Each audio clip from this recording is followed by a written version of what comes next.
The world is a weird place.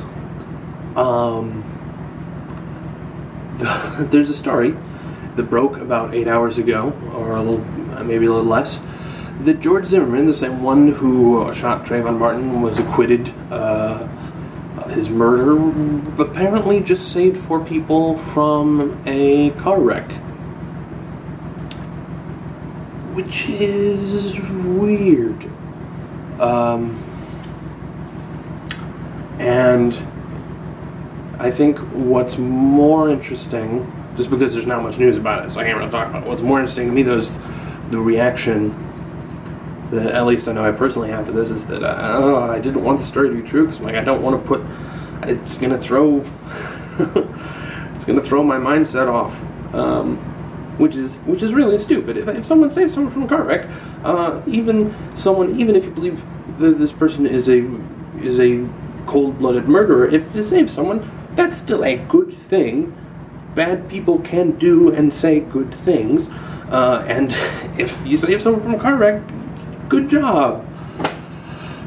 But it makes things very, very complicated in trying to figure out who that person is. And I made a video a long, long time ago about good quotes from evil people, trying to at least kind of put forward the idea that we put people in particular categories, and that people aren't like that. That we have to treat them with the same level of... we have to treat them as complex individuals, just as we treat our friends and our family and ourselves.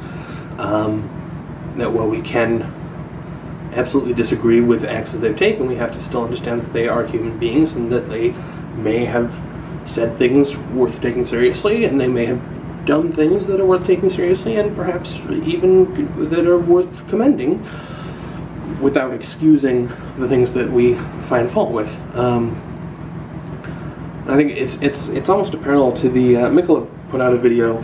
It was today or yesterday? It was very recently on the Rolling Stone cover, in which the Boston Bomber was featured, which is a big source of contentious debate now too.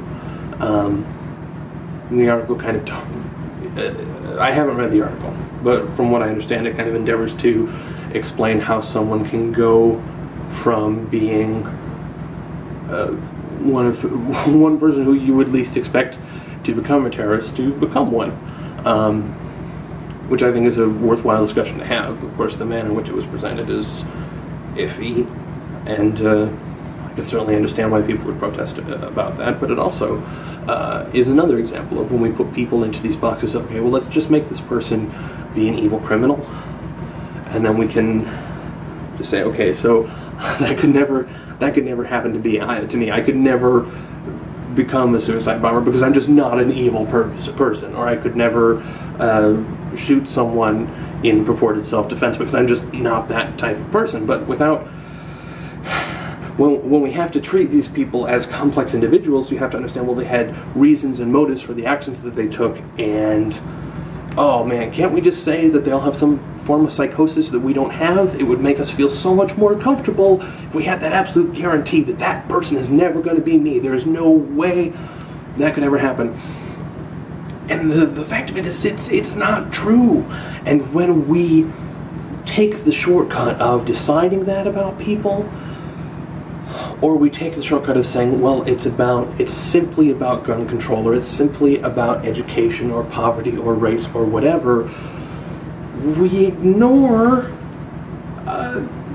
facts, and we ignore that no one thing can be the cause of anything. I suppose that doesn't make sense in physics, but when dealing with human behavior, you're dealing with millions of input that led to a certain output, and to say that one of those is the cause is not a good way to go about doing things. And I think it's important that when we find situations and catastrophes, and we need to look at the whole picture and try and figure out, well, what are the key factors, and not jump on a silver bullet, but look at some of the key factors and see what we can do to address them. Because if we look at the Zimmerman case and we say, well, this was just, the man's just evil, So the solution is don't let evil people exist. Or if we look at a lot of the shootings that have been reported in the U.S. over the last year, the big ones, because there are small shootings happening all the freaking time. If we look at these, well, these were just deranged madmen, to use an expression. We rob ourselves of the opportunity to say, well, maybe there are some consistent reasons for why these events are happening, and maybe there are some steps that we can take to correct them and ensure that they don't happen.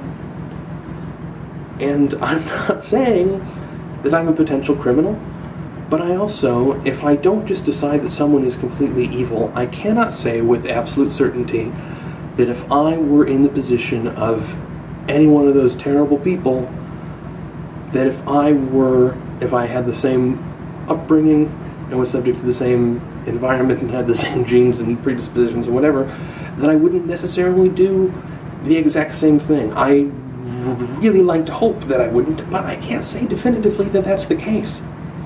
And I suspect, as much as it scares me, that it's probably